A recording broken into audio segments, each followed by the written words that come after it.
One of the things my mother told me when I told her I was thinking about this story was she remembered my grandfather had said to her once, I am fighting for integration, but I don't know that they're going to love our children over there. And I don't know who our children will be if they have to grow up around adults who do not love them. I'm Julie Rose, and this is Top of Mind. We take tough topics and share perspectives that help us see the issue with more empathy and nuance. We're out to become better citizens, kinder neighbors, and more effective advocates. I'm glad you're here.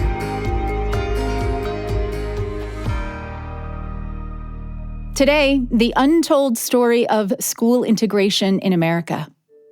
The story most of us know starts with Brown versus Board of Education at the Supreme Court in 1954. It was an argument about how to equalize resources. This is Noliwe Rooks. She's a professor of Africana Studies at Brown University and author of several books about integration.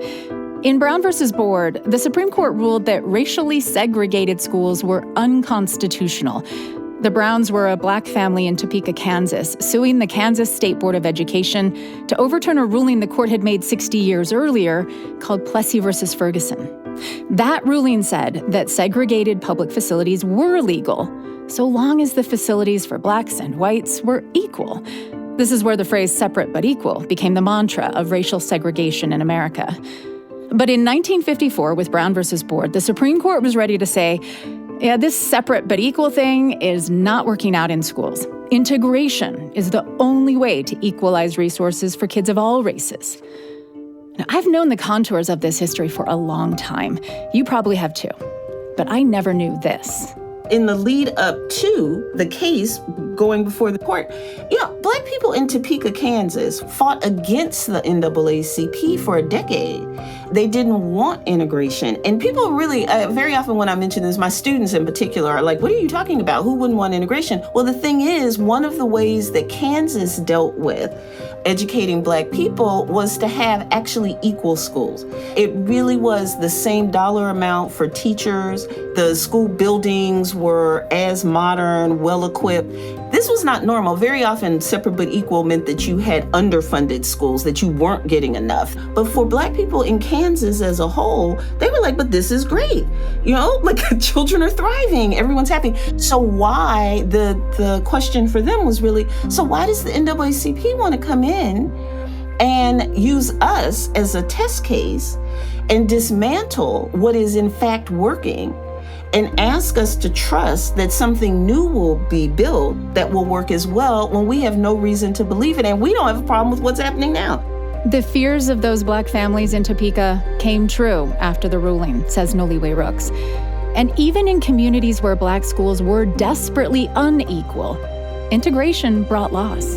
There were no jobs given to any black teachers for the first 15 years after Brown v. Board. And so schools were closed because now you've moved the children from the school, so you're closing down the old segregated schools. Black teachers are being fired.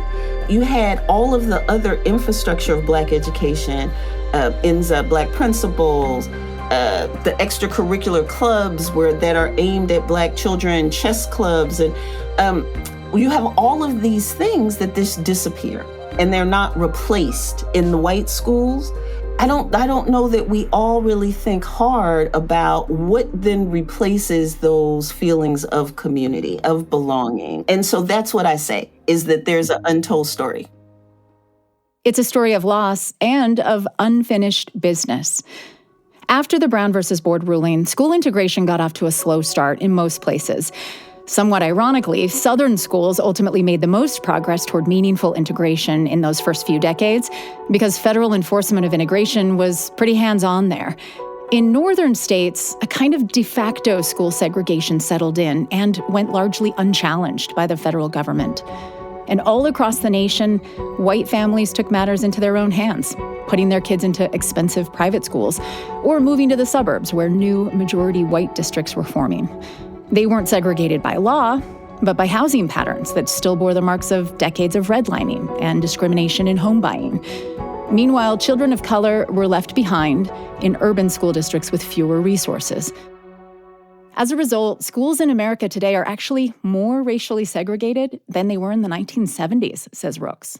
You have somewhere between 60 to 70% of Black and Latinx kids who actually attend schools that are considered racially segregated, where they're in classrooms where 70 to 90% of their classmates share their race. And the inverse is also true. I mean, we don't often think about segregation as impacting white or Asian. I mean, very often we talk about integration and segregation. We tend to be focusing specifically on Black and Latinx kids, but a high percentage of white children actually go to school with other white children or Asian children. And schools with more white and Asian students also tend to be higher performing, often because they're in wealthier neighborhoods where residents have higher degrees, better paying jobs, and more political clout to attract investment from government and business. If you're at a school where the plumbing works, where the heat works, where there may not be social disorder in the hallways, where there are qualified teachers in every classroom, and books are new, and you're able to actually take advantage of some of the higher level kinds of classes and extracurricular activities. These are the things that over time shrink the difference on test scores between the lower performers and the higher performers. And one of the things that I say is this is how caste is made. This is how people get stuck at the top and the bottom sort of educational opportunity in the United States. So yeah, when people sort of say, well, what are we even talking about anymore with integration? Brown v. Board from 1954. It's a fabulous civil rights era decision. We should move on. It really, generally, it means people really have not paid attention to what's happening. And so, Rooks has spent her career as a scholar and author trying to set the record straight on the unfinished nature of school integration in America and the need to actually get the job done.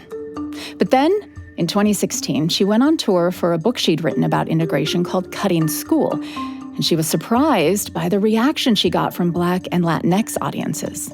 I repeatedly heard questions from parents, grandparents, and caregivers in the various audiences asking why I thought integration would fix educational inequality.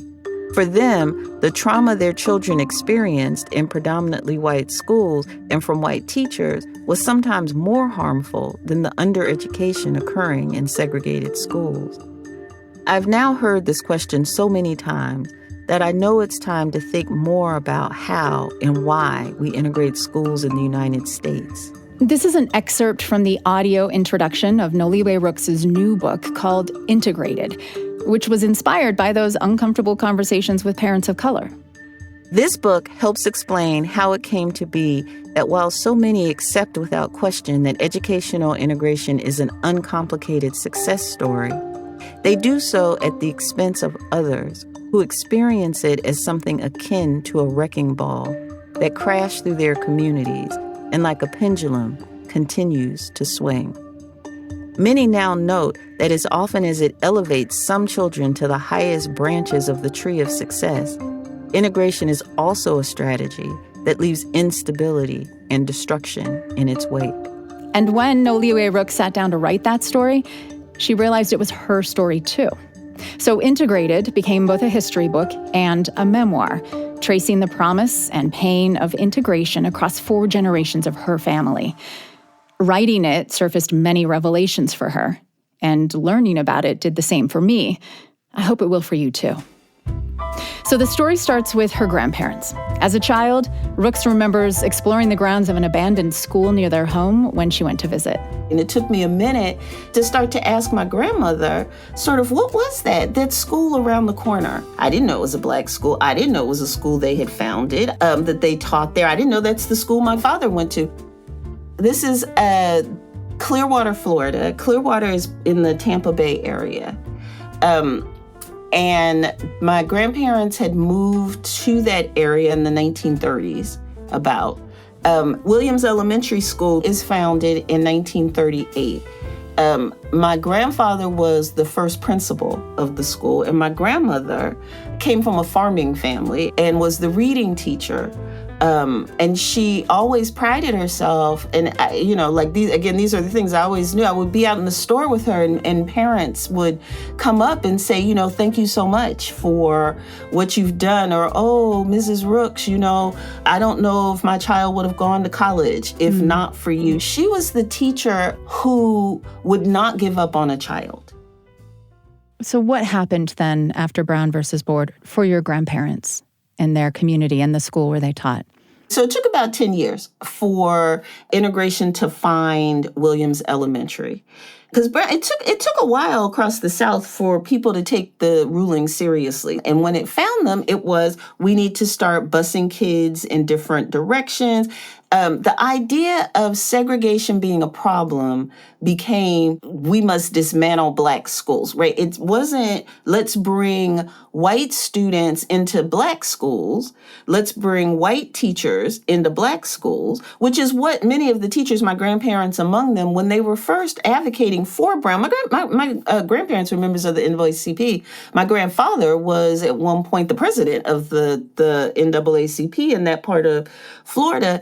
And the mission of the NAACP was integration. But what they were literally fighting for, and this is one of the things I think is unknown, that I wanted to amplify, was the idea of let's have the adults be the ones that are going to integrate. At least initially, let's integrate in both directions, white administrators and teachers coming to Black schools, Black administrators and teachers going to white schools. Let's have the adults get used to interacting with each other in the segregated South in ways that people were just not used to it. And then make that, once they get themselves situated, then you start to move children. So that was their vision of post-Brown v. Board what was supposed to happen. What actually happened was, what they refused to do was move any white children or adults into Black schools, and then refused to have any adult Black people in the white schools. And they said, let's just do the children. So the communities then, and I guess primarily the white community, was not comfortable with the idea of a star Black teacher coming in to teach their white children. Right. It had never, you really have to just wrap your mind around. It's something you've never seen in a society that's organized around people having different spaces that they're just supposed to occupy. It's not even that there was hatred. Like, I wouldn't even say that necessarily the term for it would have been like hatred. Like, we don't want, for everyone, I'm sure it was true for some. It just didn't happen. Yeah. So even the Black teachers who were star Black teachers in Topeka, Kansas, went to the superintendent, was like, look, I won awards. Look, I'm this, I'm that. The superintendent, when checking with parents to say, okay, now we know this is different, but this is the law. We're doing that. I just want to let you know we have this fabulous Black teacher who's doing all these things. We're going to bring one in to this school, just one. And the parents all were up in arms, like, absolutely not. The first person to ask was a Black male teacher. And so it became, you can't have a Black man coming in, unregulated in places with young white children. So then there were some female teachers who were sort of like, well, okay, if that won't work, let me, I will come. And the superintendent was finally like, our parents are just not comfortable with this. It just doesn't feel right to them. Let's give some time. Let's let everybody get used to this whole idea of integration at some later date, and then perhaps we can revisit, which of course it really didn't really happen, the revisiting. So did your grandparents lose their jobs then? Yeah. So by the late 1960s, the school closed. And when the school closed, there was no place, this story that I'm telling about, where do you go? Yeah. Who do you teach? There was no place for them. And across the South, 80% of Black teachers are fired. It's almost $2 billion of lost income. But to humanize those numbers and to sort of understand what was lost and what it meant, I focus on my grandparents. But this story is not just my family story. This is something that is reproduced all over. You quote your grandmother as saying towards the end of her life, just with a lot of sorrow, we lost it. We didn't know. Mm-hmm. What did they lose? One of the things my mother told me when I told her I was thinking about this story was she remembered my grandfather had said to her once, I am fighting for integration, but I don't know that they're going to love our children over there. And I don't know who our children will be if they have to grow up around adults who do not love them.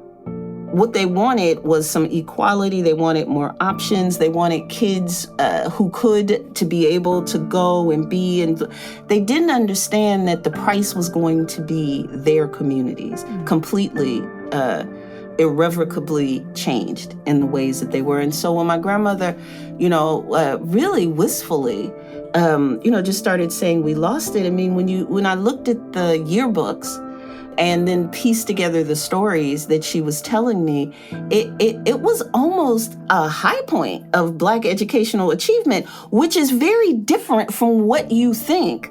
Segregated, Jim Crow, underfunded schools are supposed to be.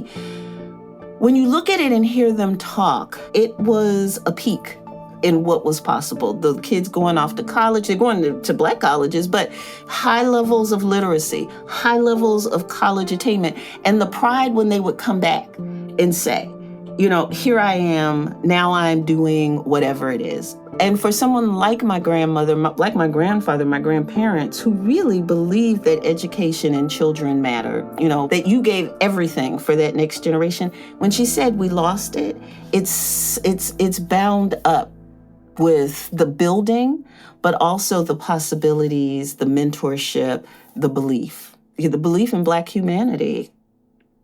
But before they lost it, Noliwe's grandparents were able to educate their own son, Noliwe's father, in that cradle of Black achievement and purpose, and he thrived.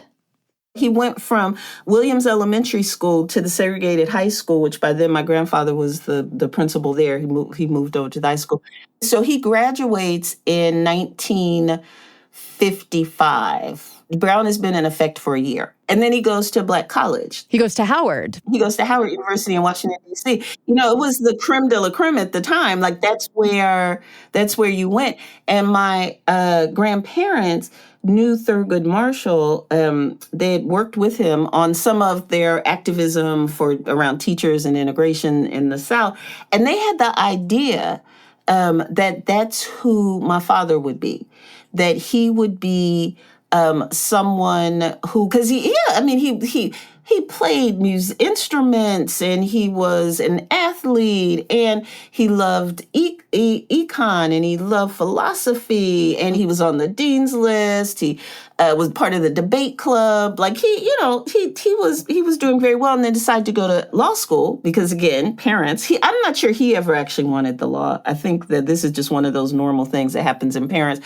He wanted, literally, my mother tells me, he wanted to be a folk singer, but that was not playing well with his his family. So this is the 1960s, and so instead he goes to law school. But you write in the book that your grandparents basically sent him over the wall into the white world. At this point, he goes to a law school in San Francisco. Yeah, Golden Gate College of Law, which it is the first time that he's ever been in an all-white environment. Mm. So he has excelled, he's exceeded, but the way that segregation worked, he had never really been in a white environment and expected to be academically proficient.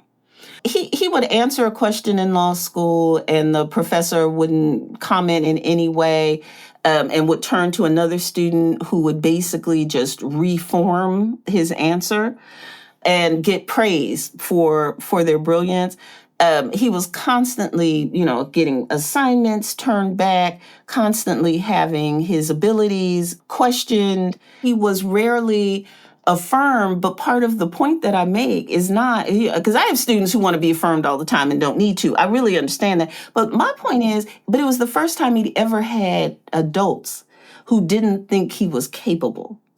And what I say is that was a bridge too far for him. In the conversations that I had with him, he was not prepared. They thought, my grandparents believed, that they had done everything they could do to make sure that he would be able to succeed, but they didn't fully understand how to maneuver in a white world. What they understood was how to prepare him for this segregated Black world that had almost, there were law firms, there were doctors, it was almost a parallel society, but no one had ever had wholesale integration. No one had ever had Black children going into elite white educational spaces en masse. There's always been one or two, but not like this. And he was not psychologically capable of withstanding it, and he turned to drinking as a self-medication, as a way of soothing the hurts. And so, and I'm not blaming anybody but him, for what happened, but I can see how it happened. And Rooks wonders, if he had grown up going to integrated schools, would he have been better prepared for what he faced at Golden Gate College of Law? But then again, he'd have missed out on the affirmation of excelling in a Black space. Ultimately, her father drops out of law school, and with his marriage on the verge of collapse, he moves back to Washington, D.C. with baby Noliwe in tow. And there he lands a brief starring role in the next big development in this untold story of school integration. People were looking at him saying, you're like the savior of Black kids. And the kids are just like, oh my God, Jim Jeffers is coming to visit. Like, he was a little rock star kind of person for high poverty Black kids in D.C.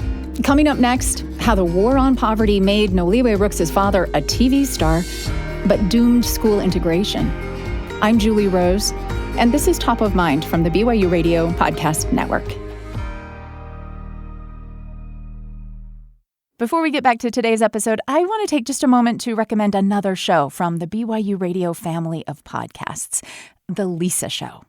Life can be stressful, but Lisa Valentine Clark, her guests, and Council of Moms provide a practical yet positive and empowering look at life's challenges. They tackle them head-on, sharing experiences, offering suggestions on how we can handle things like relationships and health, technology, body image, family, and much more. It's The Lisa Show. Listen wherever you get podcasts. By the late 1960s, it was clear that complete and equitable integration of U.S. schools was going to be very hard to accomplish without a lot of government enforcement. You have people constantly kind of saying, we're not racist people. We just don't necessarily think it's a good idea in the middle of high school or elementary school to make changes. So there's just this constant kind of pushback. And in the meantime, President Johnson decides that he wants to de-emphasize race in education and start to emphasize poverty. Then, as now, poverty in America was concentrated disproportionately in communities of color. And at the same time, a new policy narrative was emerging that said, there's some real deficiencies that Black people and Black families have. Before we even try integration, we need to make sure that we have a generation of kids who have basic skills. And so we can get them as kindergartners and then build them up. And this will go better than trying to bring in kids when there's different levels up. They also really thought, Black families just don't value education the ways that white families do. So in the war on poverty, which is what he termed it in 1965, Johnson puts in funds for educational interventions in urban areas. Interventions focused not on integration, but on bolstering the basics for kids in poor communities. So he starts the school lunch program and Head Start preschools for low-income toddlers. And then the Johnson administration thinks, what if we use TV to get inside the homes of these Black families with these deficits we think they have? And this is the dead moment that my father is in search of employment and answers like he was at the barbershop and people were talking about there's this show. We're going to have this guy, Jim Jeffers. He's going to be there's like all of these kids shows from the time. There's Mr. Green Jeans, Mr. Rogers, Captain Kangaroo that are aimed at using television to educate kids.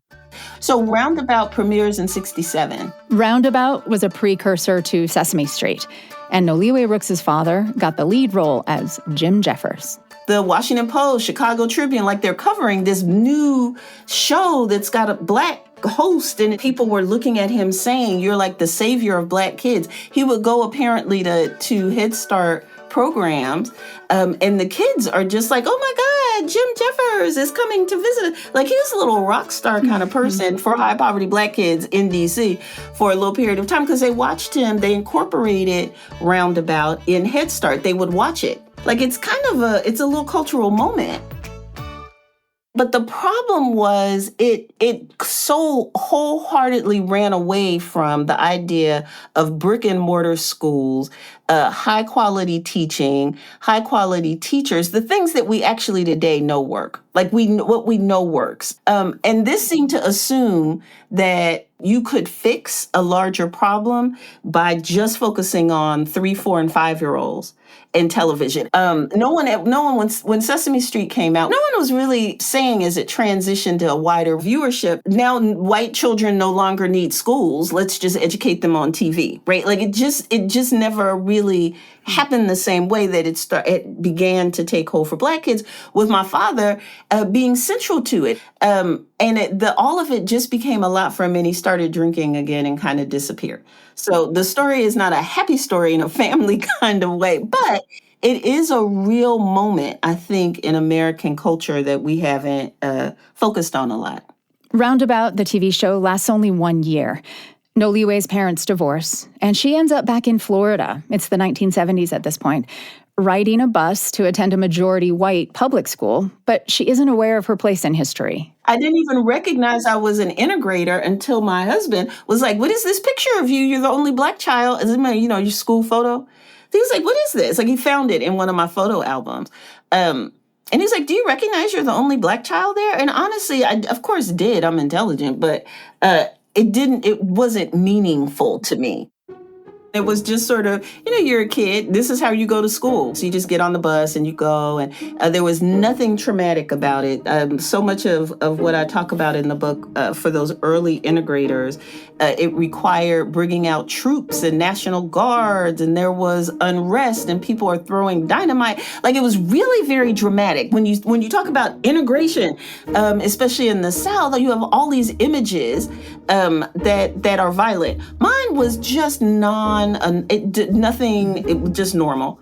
It was only much later, when she became a parent with her own Black child in a predominantly white, wealthy school, that she began to realize some of the ways being an integrator really had mattered.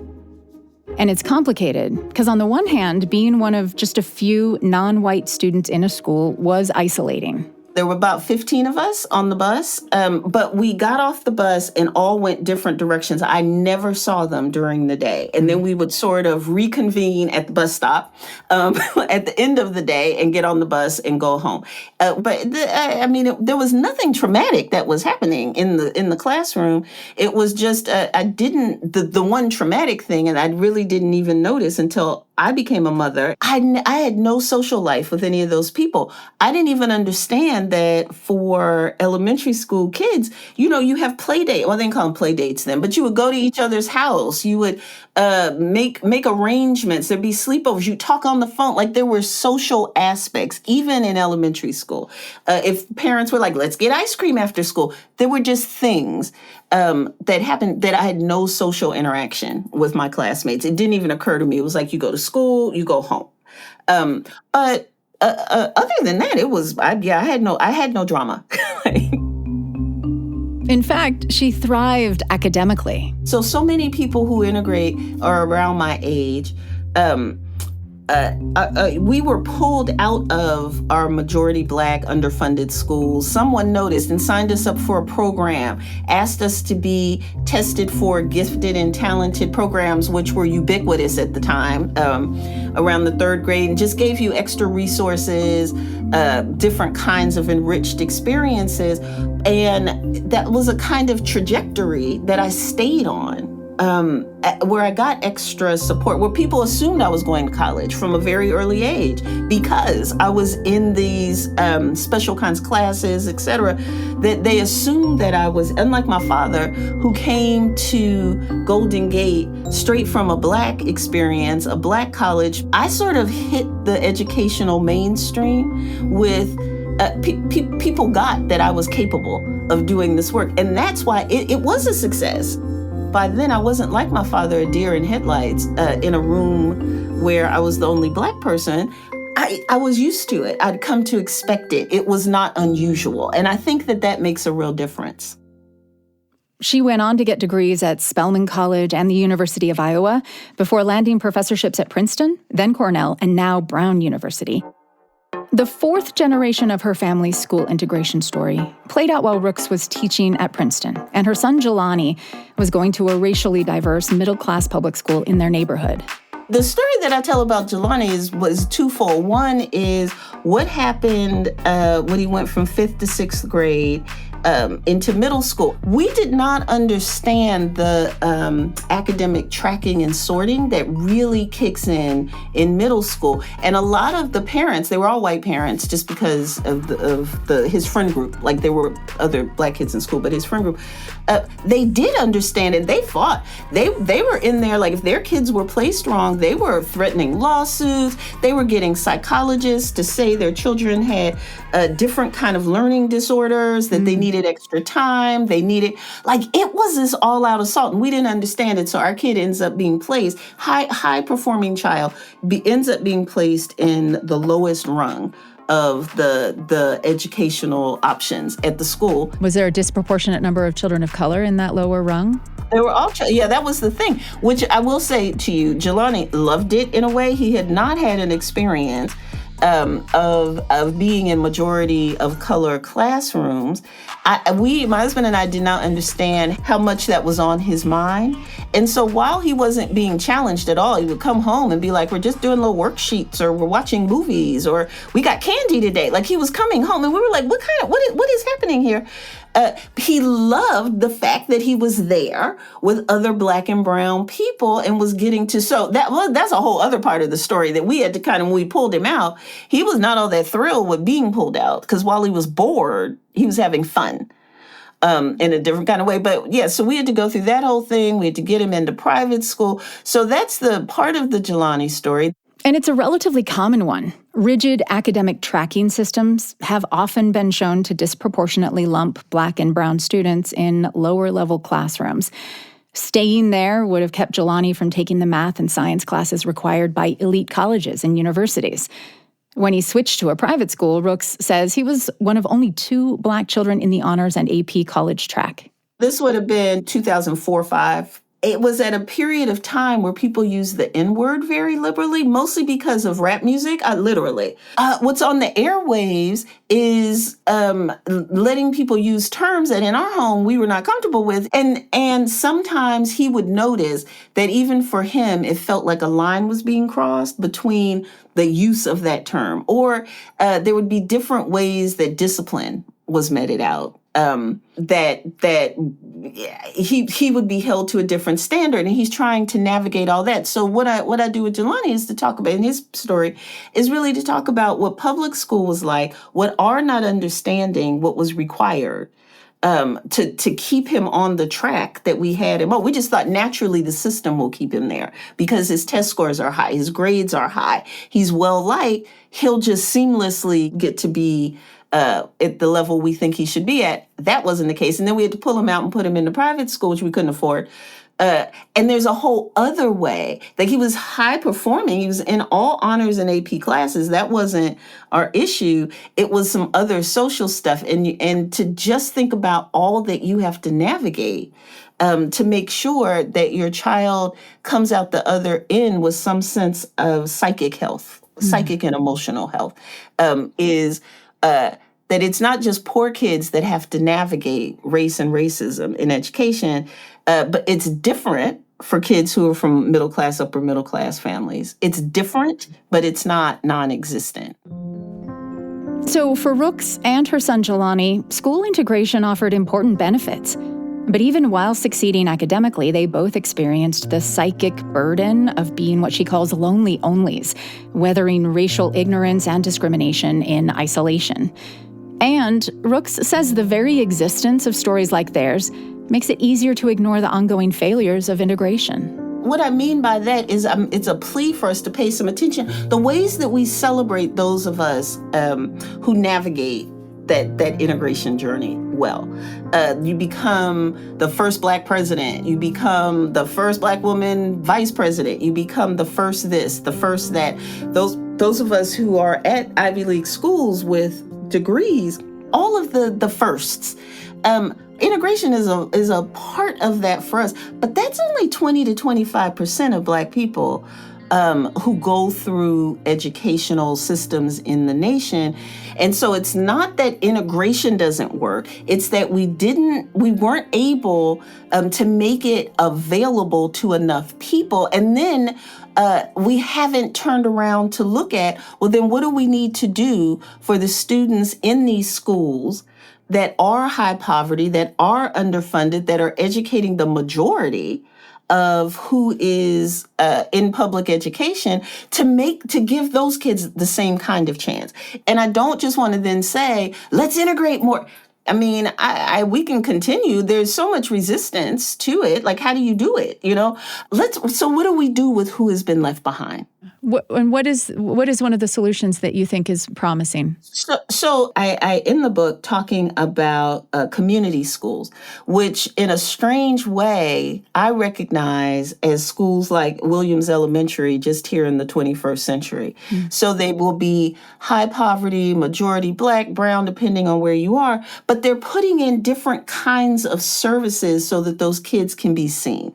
So you'll have, social workers who are there, who would be akin to Black community members during the 1930s, 40s, and 50s, who, if they could notice, oh, your child don't seem like they can see the board, or have you noticed your child is squinting? It might not have been a professional position, but in a segregated school like Williams that was also part of a community, people noticed the children and would come to parents and say, you might need this.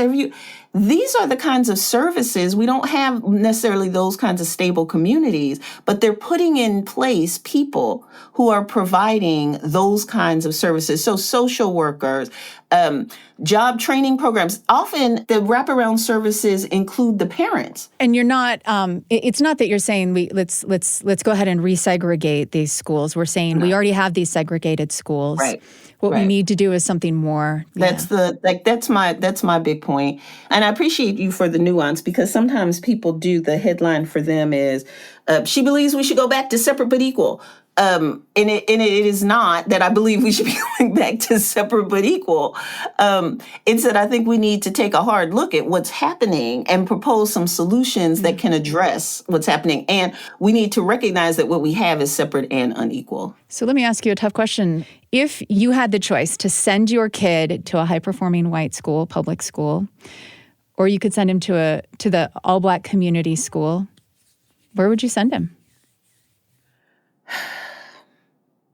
It's funny, the Jelani, before that experience with public school, I would have said high-performing white school. The Jelani after was so sort of starved. To go back to how my father, the way I talk about him, is just not being used to teachers who didn't see him as a whole human being. Jelani, in many ways, and students like him, grow up not used to that. They grow, and it's not he's not damaged. He's not, but he grew up not necessarily always expecting grace in the same ways that his friends could expect, and he came to just want the breath, the extra moment where he could just feel like he could be, and it not have that discomfort that we sometimes have in the face of race. So it just depends on who your kid is. We came to recognize that we recognized it too late. He was already on a path, that ours needed more affirmation. Jelani only had one academic teacher who was not white in his entire third grade. He had a third grade teacher. But when he got into college, he went to Amherst College. That's who he wanted to tell. Like, he hadn't seen her since he was in the third grade. He got that letter. We had to drive to that woman's house because he wanted to thank her. There's something about that. I grieve that he only had the one. Like, he's doing great. He is off working in corporate America. He is healthy. But I grieve some things for him. Yeah. He might have been more psychically well if he had been in that affirming space in a community school, but he is better prepared for success in a white world Yes. because of his white schooling. It's the inverse of my father, right? Like, so Jelani is prepared for, he was built for success in a white world, not built for success in a Black one. So he can withstand. And that's what integration does. Is what it does. He's a success story. I'm a success story. I recognize that. But we got to figure out how to get others to succeed. Dr. Rooks, thank you so much for your time today. I really, really appreciate it. Thank you. I appreciate it. Noliwe Rooks is the L. Herbert Ballou Professor of Africana Studies at Brown University. Her latest book is Integrated: How American Schools Failed Black Children. I'd love to know what surprised you from her story. Send an email to topofmind@byu.edu or reach out on social media to continue the conversation. And don't leave just yet, because next we're going to hear how these community schools she mentioned actually work. We wanted families to have a one-stop shop at everything they needed to help make their child successful in being in school. So that's where it started. Like, are we providing everything a family needs in order to provide the best for their children? There's a surprising origin to community schools, too. That's just ahead on Top of Mind from BYU Radio. I'm Julie Rose.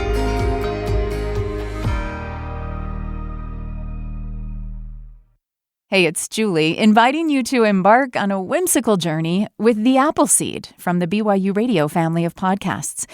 Immerse yourself in captivating stories, expertly woven by talented storytellers. Join host Sam Payne and the live studio audience in laughter and delight as they explore a tapestry of tales. Tune in to The Appleseed for a family-friendly experience that sparks imagination and brings stories to life. It's your ticket to fun and creativity. Find The Appleseed wherever you listen to podcasts. So we've talked about how integration efforts began to lag in the 1970s. Well, during that time, Black communities in Chicago, Philadelphia, Detroit, and other cities were experimenting with starting their own schools to do better for their kids. Maybe the most influential was the Oakland Community School in Oakland, California. It was founded by the Black Panther Party in 1973 with 50 students and a focus on providing for the whole child beyond academics. It closed just 10 years later when the Black Panther Party dissolved, but its spirit is alive and well at Martin Luther King Jr. Elementary in West Oakland. If kids don't have the proper things they need to set up, like food in their homes and just eyeglasses, hearing, if they don't have those essential things to help you be healthy to come to school, then we're not, how are they going to learn?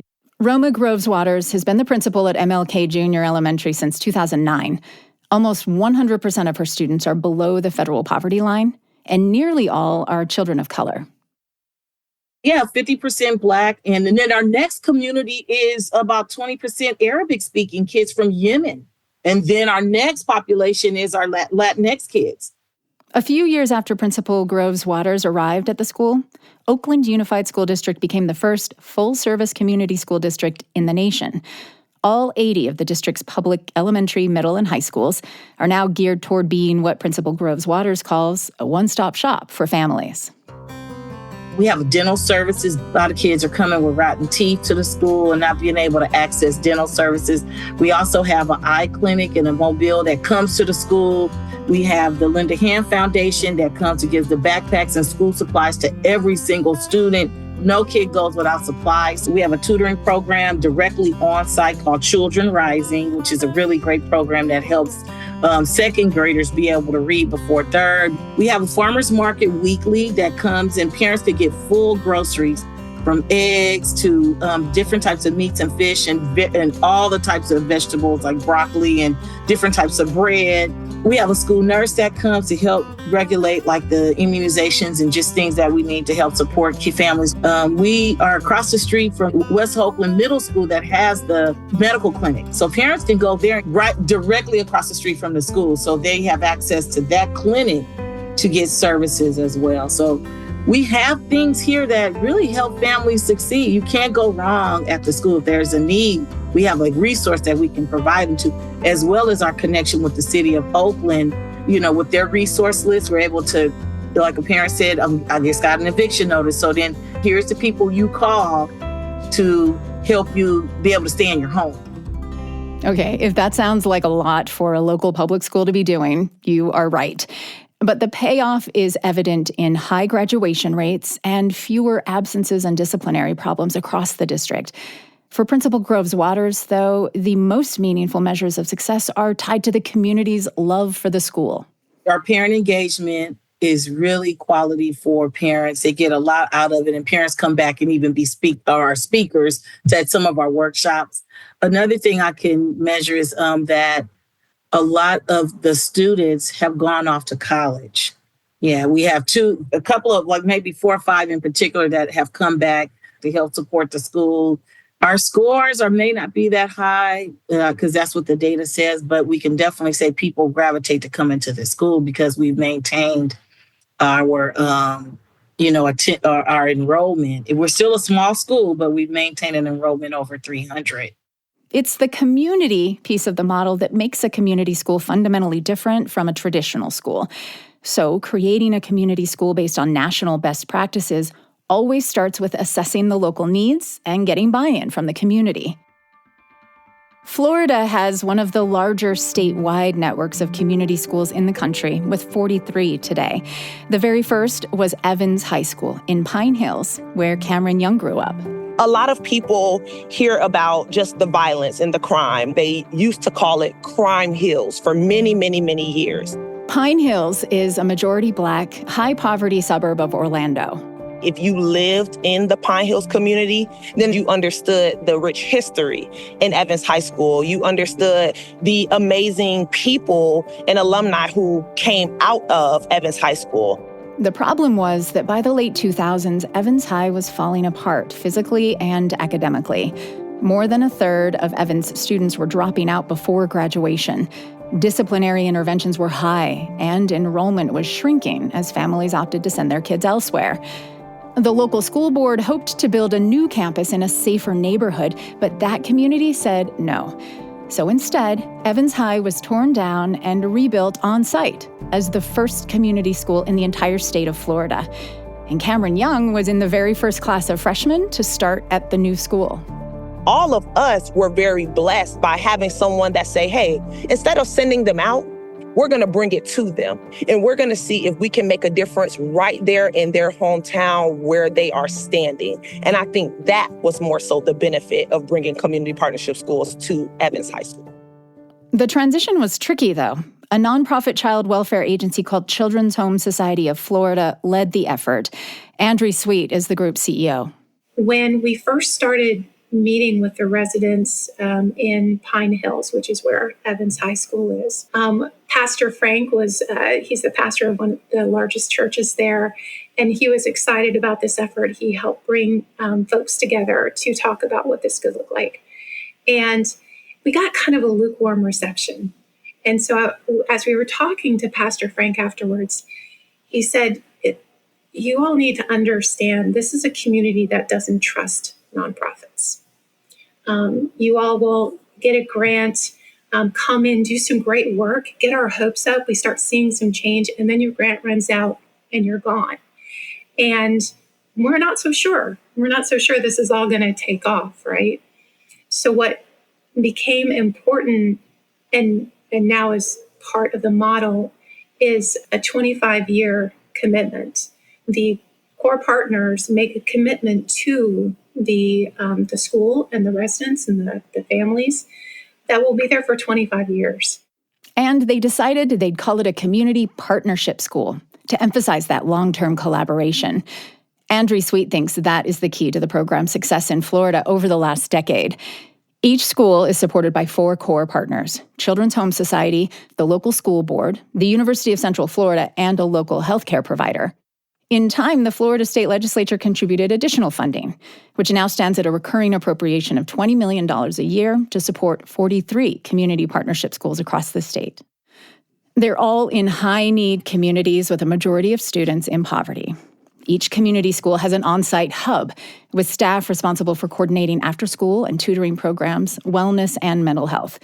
The middle schools and high schools typically have mental health counselors and a primary care clinic right on campus that's open to the whole community. Absenteeism is down, and graduation rates are up, says Sweet. In Evans, the graduation rates went from 64% to 99%. And for a Title I school with the majority of the children living in poverty, that 99% is huge for their future. And disciplinary referrals went down 50%. So is that because you were handling discipline problems differently, or because there were fewer disciplinary problems? I think, I think it was more trauma informed, frankly. Oftentimes people don't look past the behavior to understand the trauma that child might have endured that is creating the problem. So I think having that lens, and then also helping to educate the teachers and the other professionals in the school about what childhood trauma can do on a child's brain, and what can trigger them and how that can manifest itself. Andrea Sweet says arrests in the area around Evans High School dropped too.